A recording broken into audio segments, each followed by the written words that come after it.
The stars at night are big and bright. Deep in the heart of Hi, welcome to Remedial Chili Making by Mysti Parker. And this is my husband, Bryan. Yep. He's going to be our chef today.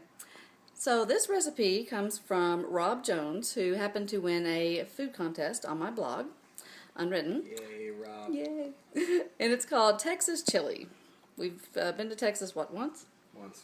Well, I've been a couple times, but you've been once. Okay, I've been once. And I never had chili. So this is going to be an experience. Anyway, this is Rob, and he is a native Texan, and quite funny guy, so I suggest you check him out. You'll see a link at the bottom of this video to visit his article here on my blog, and you can check out the recipe for yourself and give it a try if you're brave enough. Now for the dirty work.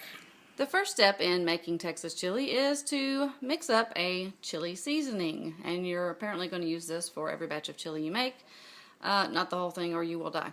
Okay, so the first thing we have is chili powder. It's supposed to be... Quarter cup of red Mexico chili powder. Yeah, it's supposed to be Mexican chili powder. Of course, we couldn't find Mexican chili powder, so we just got whatever they had at Earth Fair. It could be Mexican. We're not really sure. We don't know. Yeah, okay. The next thing is... 2 tablespoons of ground cumin. Smells like heaven. You think so? I don't know. That's what was on the paper. Let's see. Well, it certainly smells like chili. I don't know about heaven. I haven't really sniffed heaven lately. If heaven smells like cumin, I'm going to be disappointed. Okay, now, we need what? New Mexico? 2 tablespoons of Mexican oregano. Yeah, okay, Mexican oregano. Which, as you can tell, it is Mediterranean. Yeah, that's close to Mexico, right? I'm pretty sure. I didn't do so good with the geographies, but Mexico, I think, is pretty close to Mediterranean. We'll find out. It's on Earth, anyway. Okay. So now we have 1 random mass bunch of ground chipotle. We have ground chipotle. Yes. What's a random ass bunch? We're going to find out. Okay. Let's see here.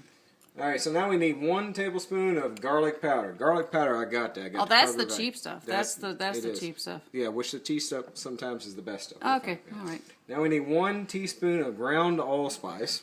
Ground allspice. I like allspice. Yeah, I love it. I don't know. It's all the spices. Okay, and then last is 1/4 tablespoon of cayenne pepper. Woohoo! Okay. Once again, public service announcement: don't put all of this in the chili. You may die. All right, get started. Here we have all the spices in the bowl for our chili seasoning. The chef's gonna mix it right up. Looks lovely. That'll be nice.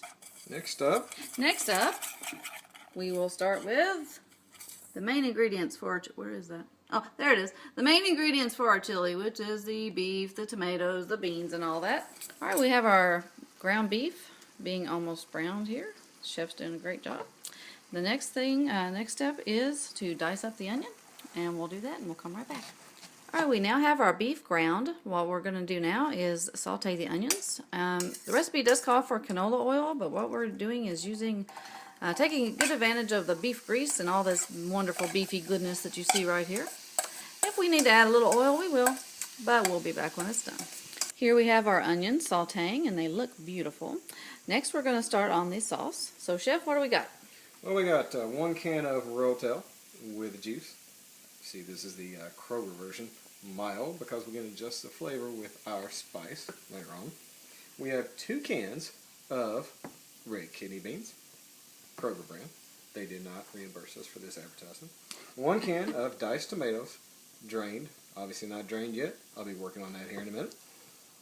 We have 1 can of sauce. We jump to the sauce. We have 1 can of Hunt's zesty and spicy tomato sauce. Now we couldn't find that, so we're going with just Hunt's sauce. And we're going to go with 2, thinking that's probably the size of the zesty and spicy. But we'll see. We're going to add a teaspoon of garlic powder and a full can of tomato paste. And last but not least, 1 tablespoon of sorghum. Now, as you'll notice, this is Kentucky sorghum. We're hoping this will work for a Texas dish. Are you kidding? Kentucky's the best. Well, if you're going for sorghum, you go for Kentucky. Exactly. You go for chili, you go for Texas. We'll see how it works out. Best of both worlds. All right, here we have our chili base nice and ready to mix in our onions. Woohoo!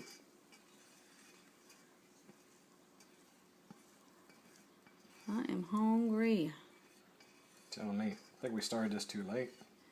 Uh-huh. That was one of Rob's warnings, to not cook this when you're hungry. We'll have to follow that advice next time.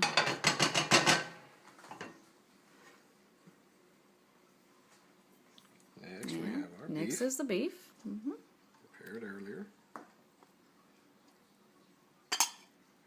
Very little is going in the floor. Very little. Just a little bit. Oh, the cat will get it. Yeah, we do. Or the dog.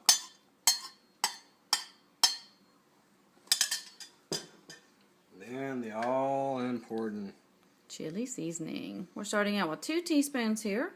We're going to be adding a little more as we cook it, just to get it to the right taste.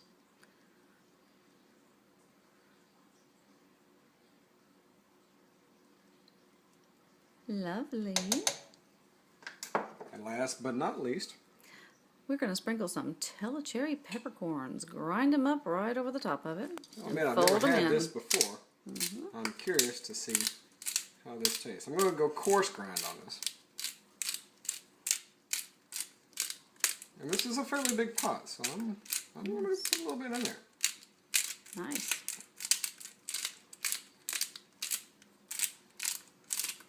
And thanks to Rob for introducing us to a new spice. It's always fun to try something new. I'm going to stop there for now. Check back when we get all this mixed stuff and looking a little bit more like chili. Yoo-hoo!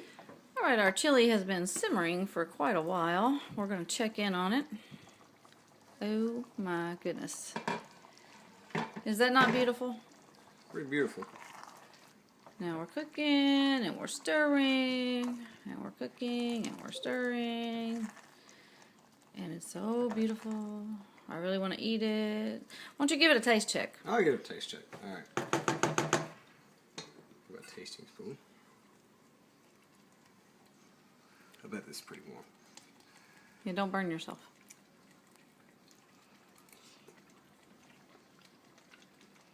What's the verdict? Tastes like chili. That'll work. Let's try it again in a little while. Let's do it.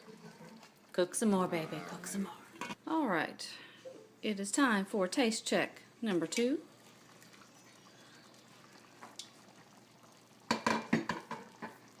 Look at it bubbling away. We are on low, but it's just bubbling away. Mm-hmm. Looking like chili.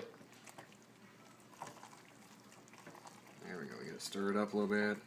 Taste it here again. It's your mouth watering, because mine is. Yes, it is.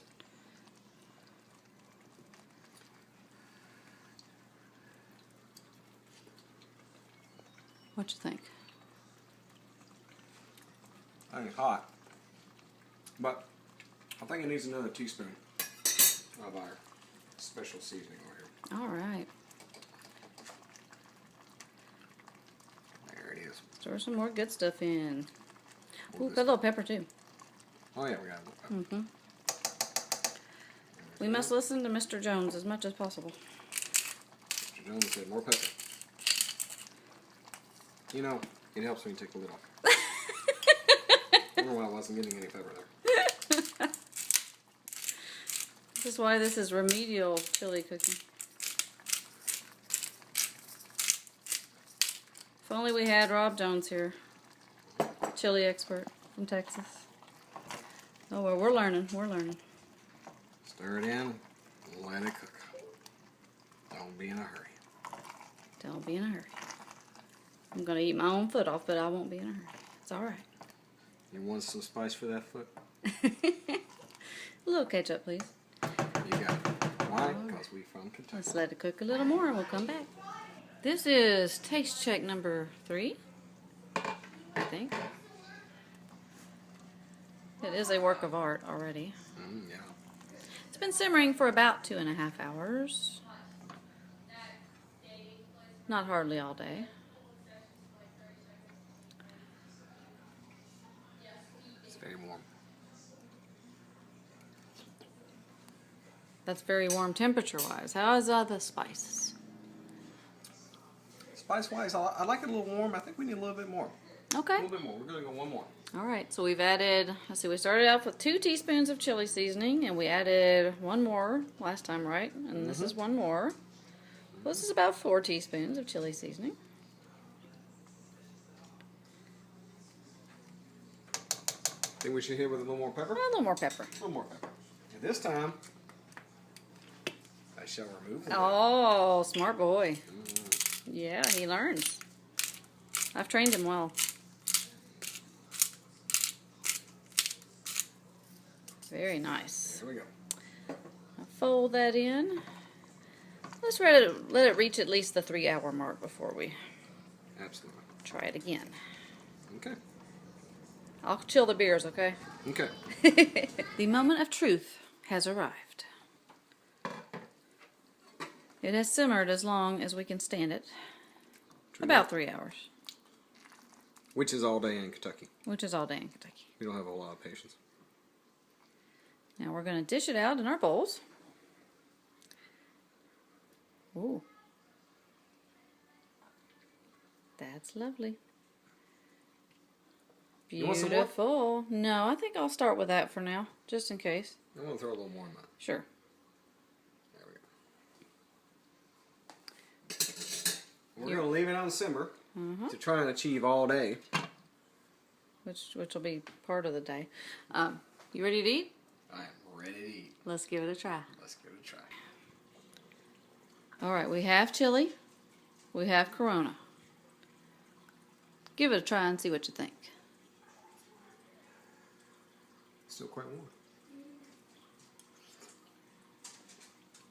So, What's up, Doc?